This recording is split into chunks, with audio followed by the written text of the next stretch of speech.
All right, brother. Welcome back, man. You're just Thank you. overseas. Yep, I was at the Rogue Invitational, lucky enough to go there and enjoy that event without a lot of responsibility. So always good to go and check out what they got going on there. It's a great show.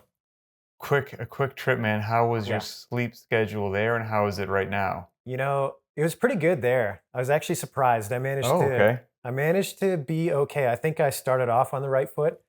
I landed 1, 2 o'clock in the afternoon on Friday, and I Okay. just rode right through until it was time to go to bed that night. And at that point, I was definitely ready. And I feel like that set me up for a pretty good sleep schedule for the weekend. But now that I'm home, man, it's a different story. I'm a little beat up, but that's okay. And I was, kind of travel woes. I was delayed 24 hours on the way home, so that didn't help. But Oh, it delayed happens. 24 hours? Yep. So bit of a bummer, but That's a bummer. yep. Oh, Such is man, life dude. sometimes. The travel gods have been pretty good to me recently, so I feel like I was about It due was for time, one. huh? It was Yep. time. So the hammer came down, Yeah. but It's oh funny. well. I got hit not with any travel like that, but just like a wicked bug over the weekend. I mean, to the point where anyone watching this show for a while knows I actually skipped the workout for the day, which I never, Jeez. ever, come hell or high water, do. But at my, Straight to the hospital. I don't know if this was the culprit because our middle son got really sick and a bunch of his basketball friends were sick. So, like, could have blamed him. But at the same Yeah. time, our daughter got sick from her daycare. So, like, it happened from both sides. At the daycare, one of the kids vomited on another child. So Nice. that was that whole scene, Yeah. and then I came into the Sherwood household, and I took care of her all weekend, thought that I avoided it, which is just the always the way that it goes, like, I think I missed it, and then you get a little tickle in your throat, a little something like, "Oh, no, it's coming," and the next day, dude, I got hit, and I will spare the viewers at home the graphic details, but let's just say I dehydrated myself quickly. Ah, And yes. That's any attempts to rehydrate were thwarted by my own body, Yep. and Yep. that was like I was like, I gotta not work out that day." But it passed quick in about 24 hours, and I feel not 100%, but, good enough, so I'm back on Yeah. track. Hey man, I don't know if you're the same, but I will take an aggressive, short-lived illness any day of the week over this lingering, kind of Oh, sure, yeah. nagging week, 10 days kind of thing. I hate that. I would 7 to rather just 10 get, days sucks. yeah, just put me down for, a day, 2 days. Let me be miserable and then get over it. I would much prefer that. And the other thing where I know, like, I'm sick is based upon my proud Italian heritage, I am not one to miss a meal. I am always hungry. I was born hungry. My appetite is always there. I had no appetite. It didn't matter what it looked unappealing. I was like, oh no, this is not good. But anyway, it's gone and it's all good. So before we get into the Glad you're feeling show, better. thank you. Thank you. Before we get into the show today, I'll do the housekeeping.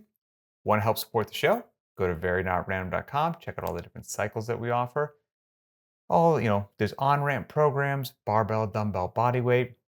There's some cool niche programs like jump rope to make you amazing with the jump rope, all the different techniques you can think of there. 12-week conditioning run, bike, row program, 1.5-mile run, bunch of barbell work, and then a whole bunch of get your first strict pull-up, ring muscle up, handstand push-up, handstand walk. So check those out. On the other side, if you are a gym owner, you've got to do workout tracking, gym management, and billing. Now btwb has an all-in-one solution for that, so you don't have to like hodgepodge different things together. They got you covered. So if you are a gym owner, go to btwb.com, check out the all-in-one. Okay, today's topic. I saw this today and somebody called you out, wanted to pick your brain specifically, so this is cool. The handle, it was a YouTube comment. The handle is Civi space M88. So Civi space M88. If you are watching or listening, this is your question. Dear Pat and Adrian, first of all, thanks for this podcast. Longtime listener and CrossFit enthusiast. There may be some shinier things out there, but as far as content is concerned, I think you guys do a great job. First of all, thank you. Appreciate that.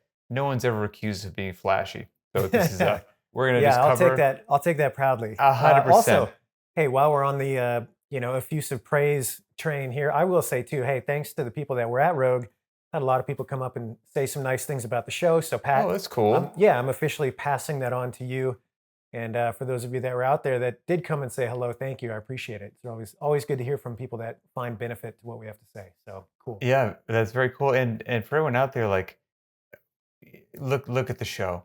The show is just us covering what we think is on your mind, and it's going to be hopefully just a show where you get, if you're interested in the methodology, making yourself a better coach, trainer, or athlete, like that's what we're always going to stay focused on. So shiny objects will be somewhere else. We ain't going to chase them. He says, I do have a question though. Adrian often mentions doing jujitsu, and I've started another sport alongside CrossFit over the past 2 years, cycling. I wonder what the pros and cons are of doing another sport when you train competitively in CrossFit. I train 5 times a week and I compete at a mid national level in Europe. A related question is, we know that CrossFit will help you improve in any specific sport, but does it work the other way around? Does doing another sport help you improve your CrossFit? Thank you guys.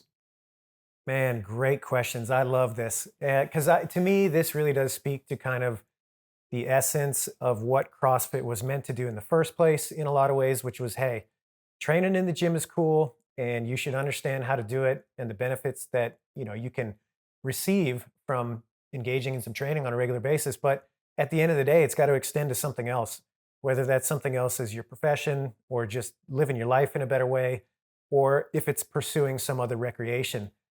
So I think it's awesome that you're using that as a platform to step into something else, and that you're interested in like more physical culture than just what goes on inside the walls of the gym. So good on you, man. I Hmm. think that's really cool right out the gate. And I wish more people, like I get it, time's limited. You don't always get to pick a million hobbies, right? I think Right. it'd be nice if you could, but the realities are different.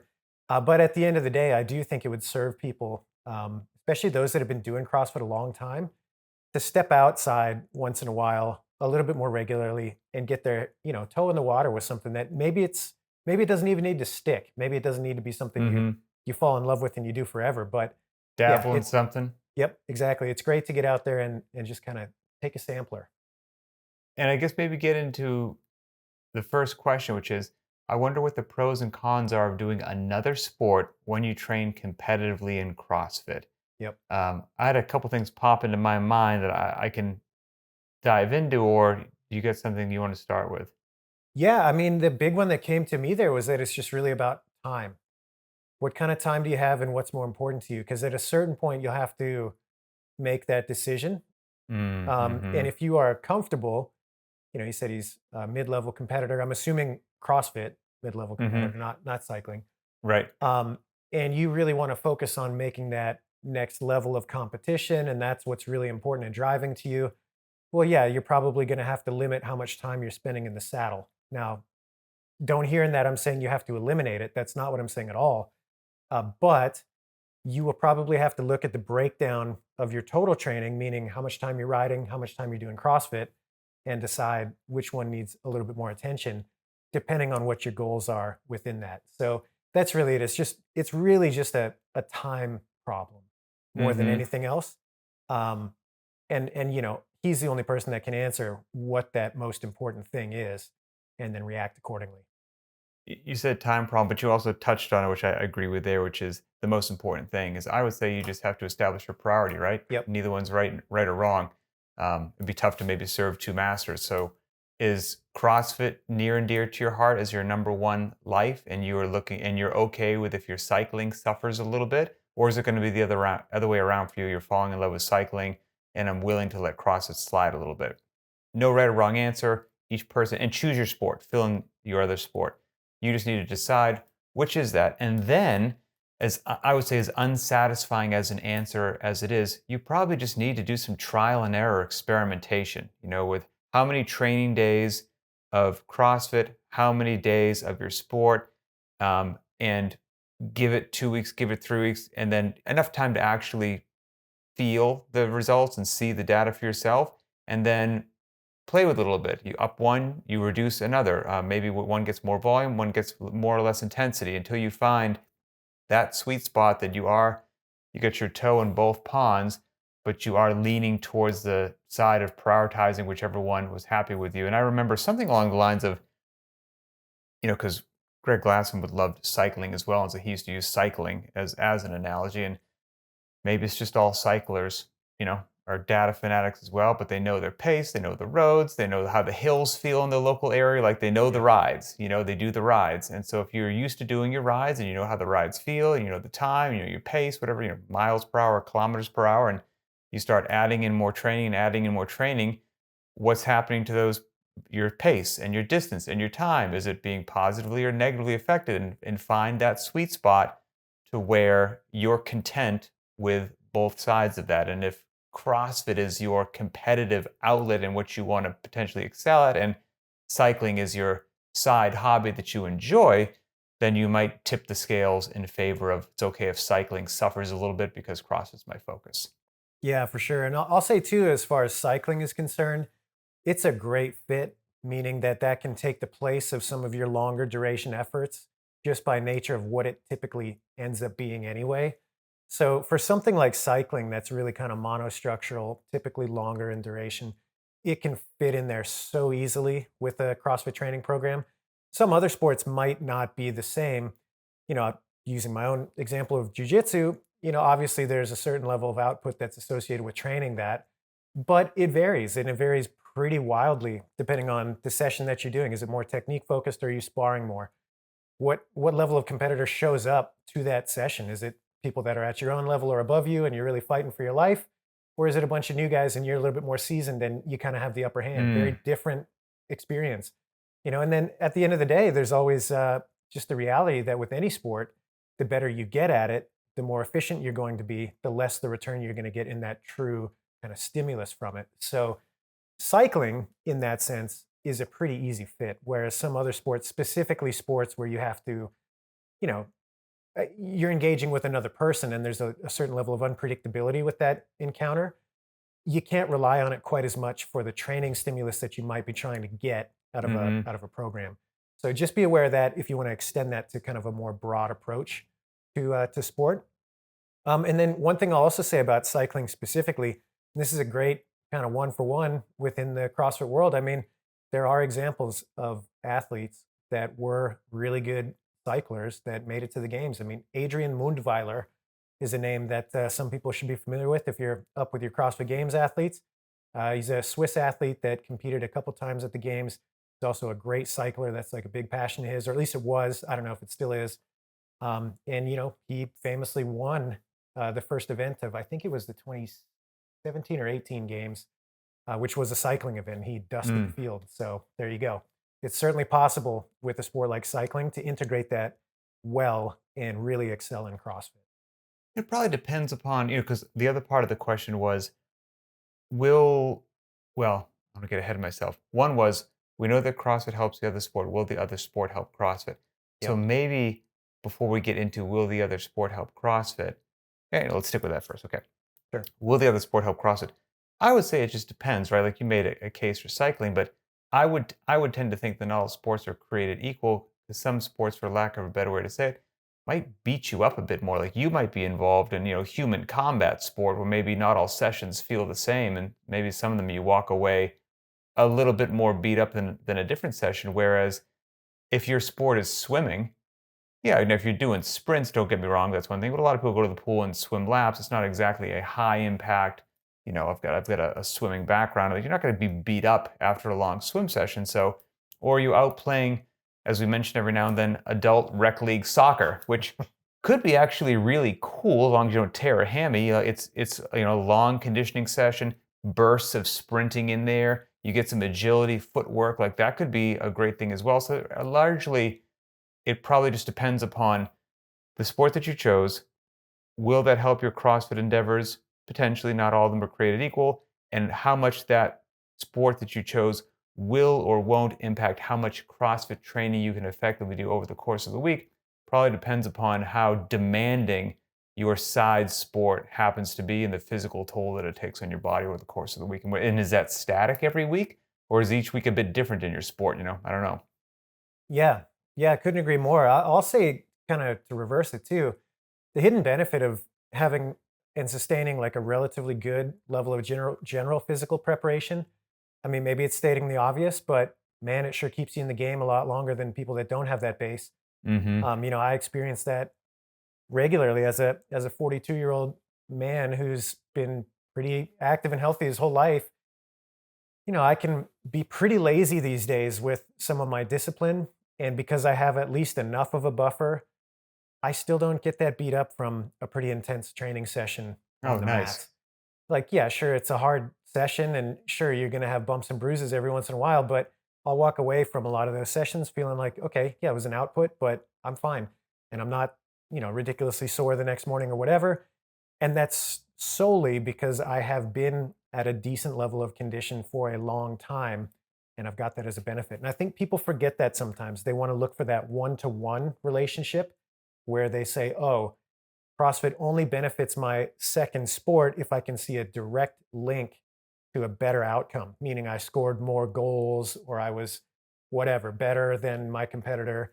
Sure, it's nice when that translation is obvious, but what's less obvious is, does it keep you in the game? Does it allow you to continue practice when other people are starting to be fatigued? Does it keep you relatively fresh session to session? A high level of fitness offers these things that a lower level won't. And for anybody at home watching or listening that maybe hasn't heard you on one of the previous shows, what is the rhythm that you've found works for you of maybe in an ideal world, you're not traveling, life's crazy, but how many Sure. sessions of CrossFit would you like a week and how many jujitsu sessions? Yeah, 3 to 5 of each, and Of each, meaning okay. meaning if I do 3 of one, it would be 5 of the other, and vice versa in a perfect world. So, that would be ideal. So, for example, if I was going to train Monday, Wednesday, Friday in jujitsu, then I would try to prioritize like a real heavy duty session outside of those days. And the days that I would have a little bit of overlap, I would look for things that might be shorter. They might still have some intensity, but they're Mhm. not going to be like really volume driven. And there's something that I can come in and do without a lot of thought or fanfare. So I still get those sessions in. You Um, wouldn't do McGee. yeah, exactly. Yeah. Okay. Yeah. Tough, Uh, tough, tough day that day. do you take any full rest days or how do you schedule that? Yeah, for sure. Again, like I think one full rest day a week when I'm really training like on that. I haven't trained that schedule for a while, but one full rest day a week is typically enough. Granted, there has to be at least one lower intensity day in there. Like maybe it's a jujitsu only day that it's just Mhm. drilling. It's not a real intense session. You just get some sweating and moving in, and then that's it. Did you luckily stumble into that or did you trial and error and have some, crash into the wall a bit? Yeah, when I first got the jujitsu bug in 2019, man, I was You're fitter all then in. too, and so I could get away with it, or at least I thought I could. But it's the classic thing, right? It's like when you fall in love with CrossFit, you're like, I want to do this all the time. I want to do more of it, and more of it has to be better. Same thing when I started doing jujitsu. It was like, I was training 5 days a week some weeks, training 6 days a week some weeks. Didn't slow down my CrossFit at all during that period. And surprise, it didn't take very long before it was not sustainable. And it just started to see a diminishing return on both. Mm. So it was harder to retain techniques I was learning in jujitsu. I felt beat up going into the sessions. I was unmotivated to keep training in the gym because I was beat up. And so Gotcha. the whole thing started to spiral. So at least I had enough experience at that point to say, okay, wait a minute, the answer is not more. I think I need to be realistic and start backing off. And once I backed off, not only did I feel better with both my CrossFit and my jujitsu, but I felt that my learning was accelerated because I Mm. wasn't so overloaded trying to retain so much information on a regular basis that I actually had some time to sit back and process. And I felt like I learned at a more accelerated pace as well, which was interesting. I don't, people's mileage may vary on that, but that's certainly how it felt to me at that time. When I took my foot off the gas, it was easier to find a rhythm and accelerate with my technique as well. So, You for what know, that's worth. I don't know if you'll agree or disagree on this next one. I don't mean to push back on with something this individual said because it was just written and maybe it wasn't written in full context or whatnot. But it says one of the things that was stated was, "We know CrossFit will help you improve in any specific sport, but it doesn't work the other way around." I would say just be careful with that. We know that CrossFit will help you improve in any specific sport. I would say that CrossFit can be your strength and conditioning program, your GPP, that foundational layer for you to then go and practice your sport. And all I'm saying is it doesn't make you good at a specific sport. I'm not bad at CrossFit. You don't want me on your baseball team. You don't want me on your basketball team. You don't want me on your soccer team. I don't practice any of those sports. So I don't have any. I might run around with everybody, contribute nothing to the team, be like, okay, everybody, I'm not fatigued or tired, but I'm literally useless out here because, so you still have to go out there and practice your Yeah. sport, whatever it happens to be. And this is hopefully allows you to be fit, fast, and strong and to recover well and to be explosive and agile and have incredible explosive hip opening and midline stability to crack that baseball 400 feet away, whatever it happens to be. And I'm always reminded again, I got a lot of Greg Glassman nostalgia on this one. He would say something when this question would come up every now and then. He's like, "Look, you give me like an MMA fighter, and I will promise you that you'll be incredibly strong and that you won't get gassed, but you might get knocked out in the first 15 seconds because I can't teach you how to fight. Like Yeah. you got to go do the sport." So I would just say, that would Yeah. be the role of CrossFit with your sport. Yeah, I'll give you an analogy on that. I think about sometimes where, having a high level of fitness, a good GPP, it's like having a fully stocked kitchen and then deciding, all right, I'm going to make this recipe. You got all the components, and yeah, you might stumble your way through the recipe, but at the end of the day, it's not a question of having to go to the grocery store and go to square one. It's like I have the pieces, I can start to put them together. Whereas somebody without that level of fitness, it's like, man, they don't even have the access to the ingredients yet. Mm-hmm. They're taking that secondary trip to the grocery store before they even get to crack the book on the recipe. So that's kind of my thinking around GPP is like, at least I'm showing up to the start line with these bare necessities that I can layer on top whatever that skill happens to be from the sport.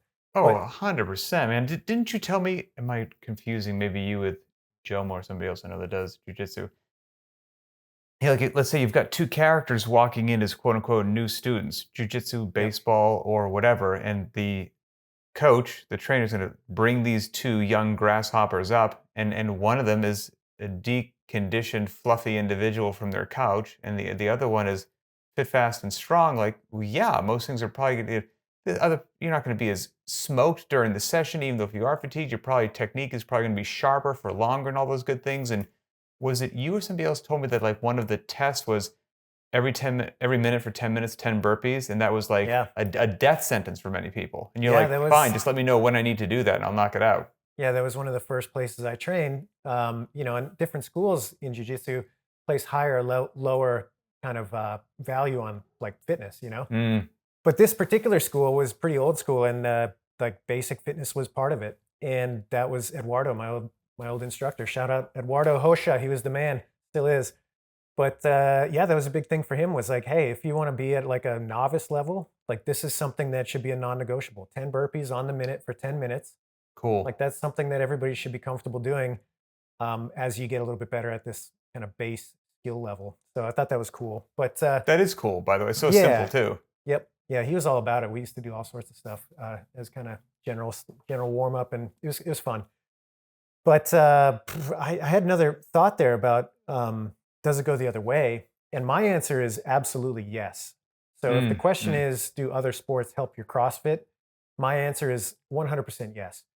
And it may not be, again, in that same one for one, well, I started playing ping pong and my back squat went up, it Right, might not be right. that case. But if I If that was step only the back, case. yeah, right. I step back, and if I think about the development of the individual, and we're really truly looking at developing somebody who's well rounded and can express those 10 physical attributes really well, yeah, I think it's no surprise that getting out of the gym, you're going to have way higher doses in many cases of stimulus, around coordination, accuracy, agility, balance. Yeah, sure, there's lots of that in the CrossFit pantheon of movements. But once you step outside the gym, depending on the activity, man, the dose of those components specifically is way higher in many Mm, activities that you're going to choose to do. And so, consequently, when you come back into the CrossFit gym and you're trying to learn something like You look at a wall ball and you're like, it's no problem at all for me to hit this target and catch this ball. The coordination for this time and time again is negligible compared to this other skill that I've been developing outside the gym.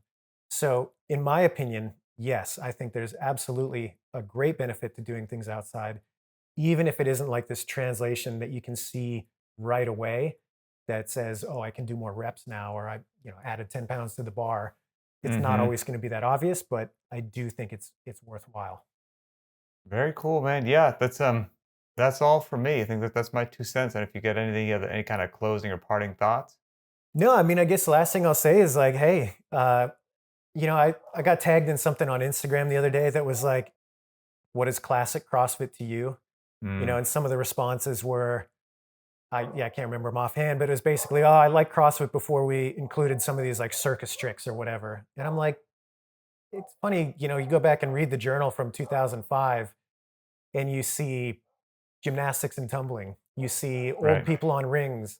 You see 101 different ways to scale parallel bars. So I'm like, what are you talking about?